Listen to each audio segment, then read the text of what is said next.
Hello everyone and welcome back to the channel. This is the Darklight Emissary and this is going to be a review of the Space Marine VR that just came out this week around to different places all over the world. You might be around near one of them, and there happened to be one about 10 to 15 minutes from where I live. And so me and my girlfriend went there tonight and we checked it out, and so I actually have her with me. Sitting here next to me, and so we're both going to talk about it. As you know, if you've been here for a bit, I've been involved in Warhammer.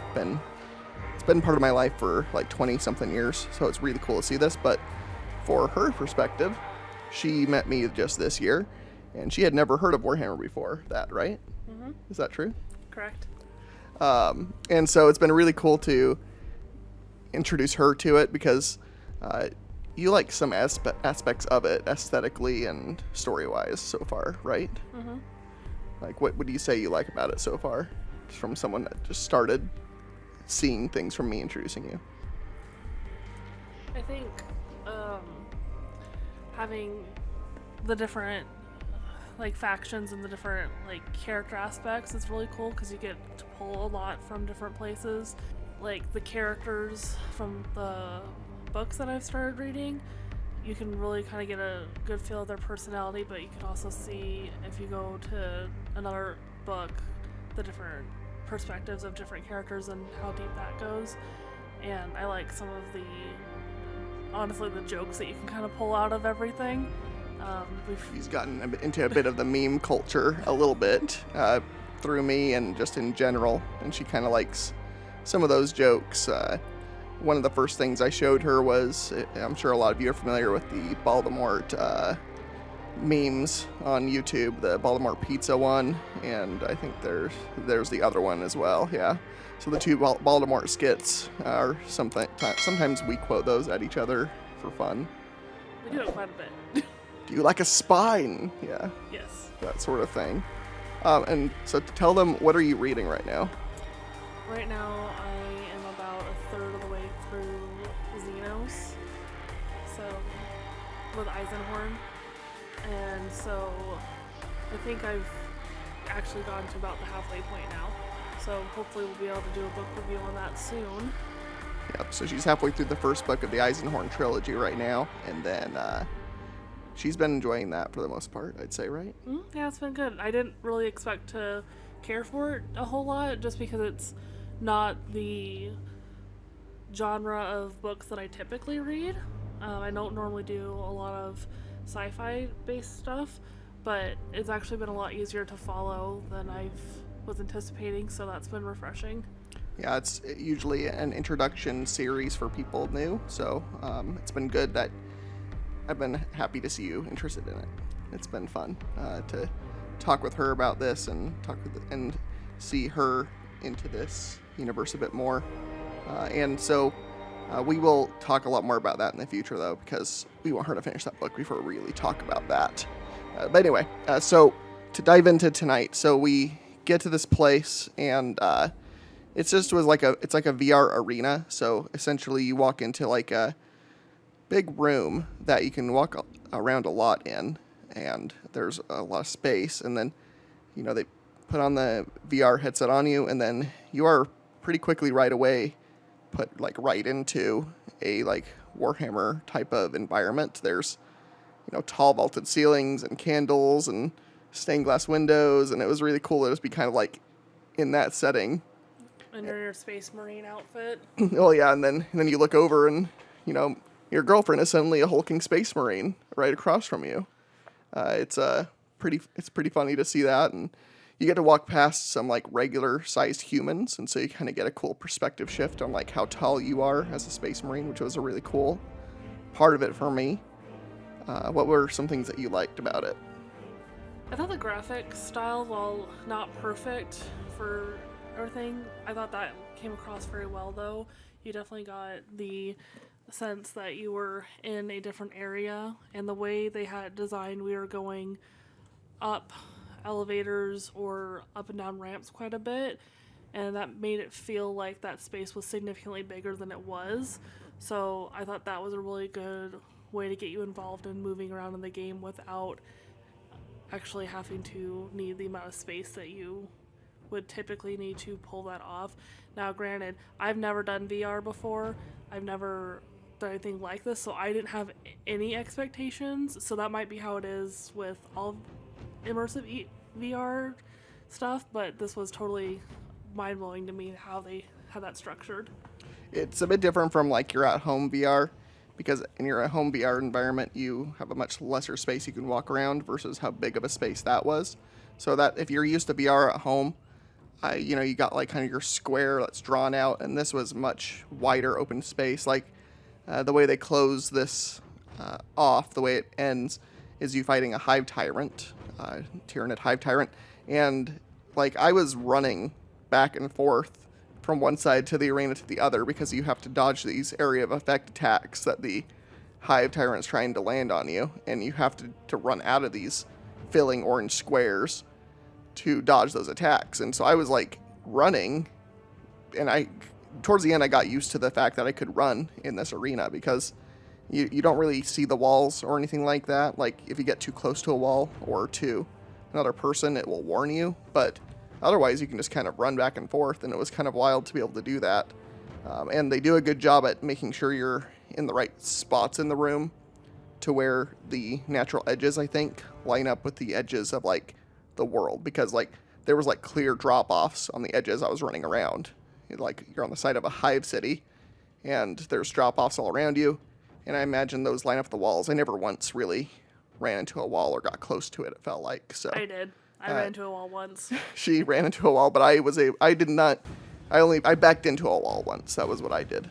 But technically it was my gun that hit the wall, not my person. Okay, but. Yeah, so she barely touched it, but that was in one of the more enclosed spaces. And so yeah, the way they kind of made the space bigger is they actually messed with like perspective a bit. Like there was at one point where like I was up on a raised platform higher than her. She was down below on a low platform, and so I could like look down and see you down there, and then you're down there dealing with stuff, and I'm up on this raised platform shooting at Tyranid swarms coming at me. And then there was a really funny part at one point where I'm getting drowned in a bunch of them, and I look over in the corner, and you're up on this like corner in the back getting swarmed by like 20 of them, and I just hear a distant scream because you're just screaming out. I was, like I said, you were up on a high platform area and I was down below, and all of a sudden like the ground quote unquote shifts underneath you, and all of a sudden I'm up high. Oh, is that what happened? Yes. So my perspective very quickly changed from being at ground level to being up tall. I'm sure that was weird. And then there's all the Tyranids around me, so that like I was more screaming from the surprise of all of a sudden now I'm quote unquote up top, and I had that like drop off feeling versus being swarmed. But that couple seconds of my attention to process that was long enough for me to get attacked by a bunch of Tyranids. Yeah, I look over and I see like just a horde of Tyranids around her, and she's on the other side of the room from me, so it's like a realistic distant scream. And on comms though, like because we have headsets in, you like hear her scream on the comm too. Just hear like over there on the edge. It was funny. Yeah. So like one thing I would warn you about if you do this is you might want to take some motion sick medication, because one of the things that was weird was you're on a flat floor the entire time, but you do walk up and down ramps, and that like my brain did not like that. Like whenever I was going up a ramp, my brain was kind of giving me this like this shouldn't be happening feeling, and I started getting a tiny bit woozy from that. So if you're prone to losing your balance or getting really dizzy from this sort of thing, you might want to take something like that before you go. But overall, for me, I think it was a really good experience. If you have the option to do this, I think for the money and time you get, it's a pretty fun experience, especially with friends. It was just me and her there. Yeah, we got really lucky. Yeah, it was just me and you, and so that was fun just to have me and you do it together. But yeah, it's up to like 8 people that could go. So if you have a group, it could be fun to take a whole group. I think the only downside to it is it's a little bit limited on what they can do yet with this sort of thing. It's still kind of a proof of concept technology in a lot of ways. The resolution is not the best, but it's certainly pretty amazing compared to what it was just like 5 years ago. So I definitely recommend it, especially, of course, if you're into Warhammer, but even if you're like my girlfriend here, she said she had an absolute blast. I did. I think one thing that I did really appreciate about it is because of how they structure the room, you do go up and down elevators or the ramps quite a bit, and when the world around you changes to reflect that pretty well, pretty realistic, but also you do kind of get that feeling. Like there was one time, I think towards the beginning when we got in an elevator and we could feel, it almost felt like we were really going up and down. And on the train simulated thing too, that was probably the most freaky, because when it stopped and you go to get off, there's a gap between you where you're currently standing and the floor that you need to get onto, and logically that is a flat area, but it looks just realistic enough to kind of make your brain think, I need to take a very large step to get over this, or a running leap. Yes. So that was kind of cool, just to have that little mind game going on throughout the whole simulation, and just being able to go down to the different rooms, because you basically go down, get your assignment, and then you have to travel down further into the world, obtain a certain item, and then bring it back out. And so you do definitely have that perspective feeling of going up and down into the world and rooms, and you don't have a good concept of your actual physical space inside the real room. It's not like, oh, I'm on the back wall now. You have no idea. Because you're so immersed in the experience. Yeah. In my opinion, at least. Yeah, it was really cool. Yeah, you couldn't tell. You didn't have to worry about it that much either. Like, they have it set up and planned in a way. You can tell that you stay away from the walls for the most part. And that way you don't have to worry about it. You can just kind of trust that you're walking in the right areas. And that was really cool to feel that way. Yeah, they have lots of guides too. Like visual guides to kind of show you the direction to go. Yes. That way if you got turned around or lost or something, that you knew which way to go, just to continue on with the game.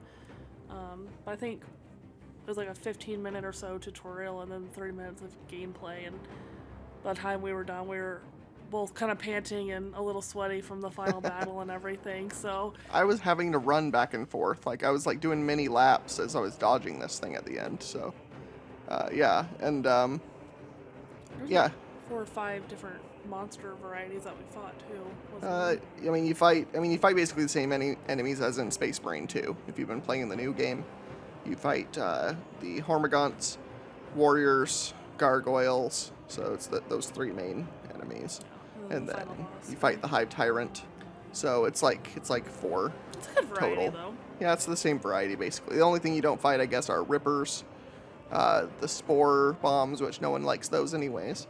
And you don't really, and there's no other types of enemies. So there's no Chaos or Orcs or anything else. It's just the Tyranids, because this is supposed to be like a side mission that connects into Space Marine 2. It's on the same Hive world, or in the Hive city that you see in the distance on one of the side objectives, one of the side missions that you do as one of the other Ultramarine squads. So yeah, that's kind of fun that you're in that city a bit closer, and you get to see a lot of the architecture up close, and the perspective is really cool on it.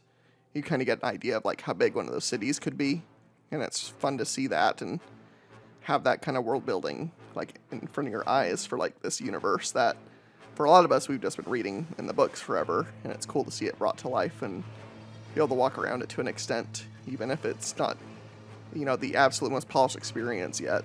It's the closest thing to it right now in a lot of ways, other than the new Space Marine game. So yeah, it's really cool. Yeah, the only other thing I guess to bring up with this is there's not really story to it. The other cool thing that I really liked about it was regarding like perspective and stuff. Towards the end of it, they totally mess with the perspective camera stuff, and like suddenly you are like away and above your friend, Like it's like on the ceiling from you, it looks like, and you're having to run from disintegrating platforms, and you're just like floating out like in the warp or something. It's pretty wild.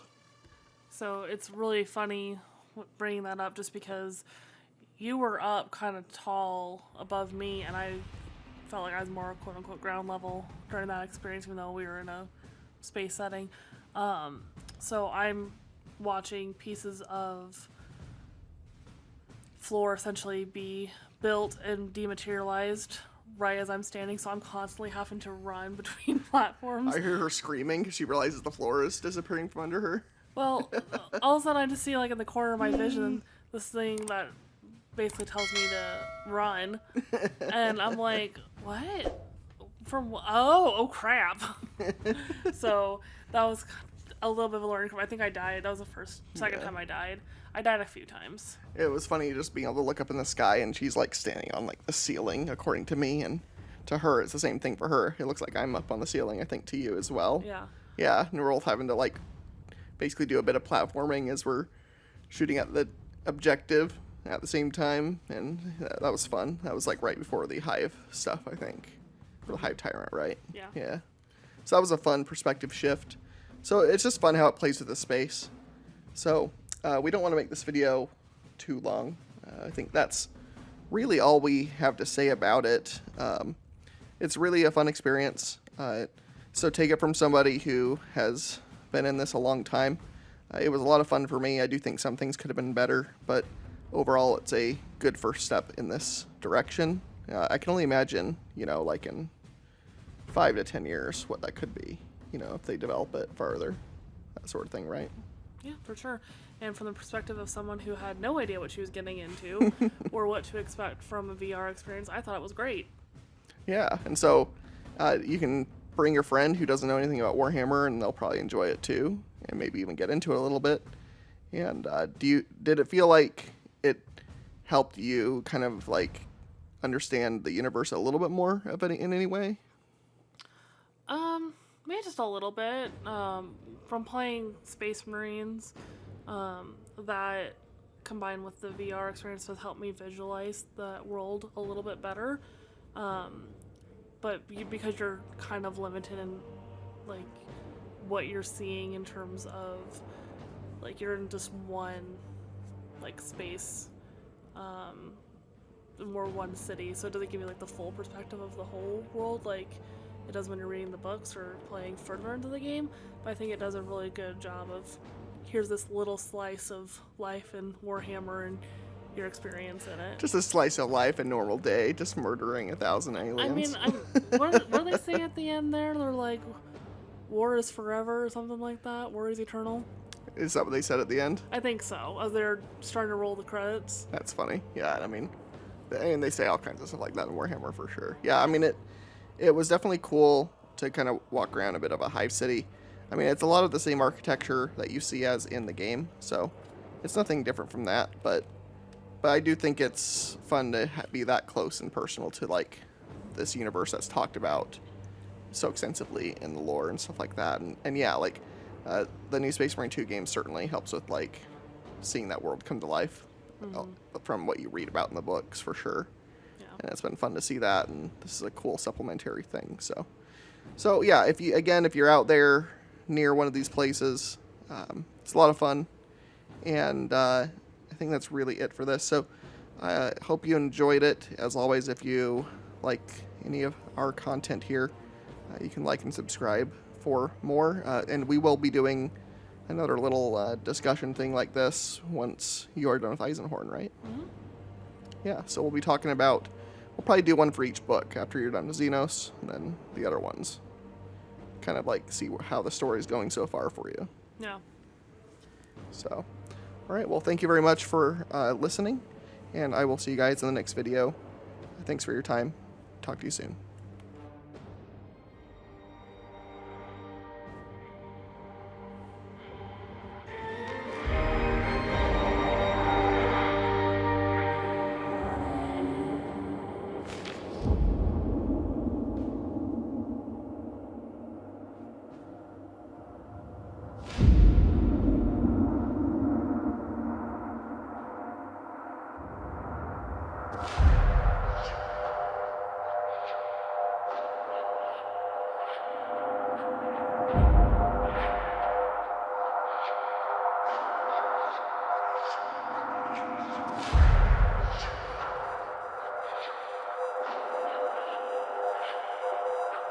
Bye.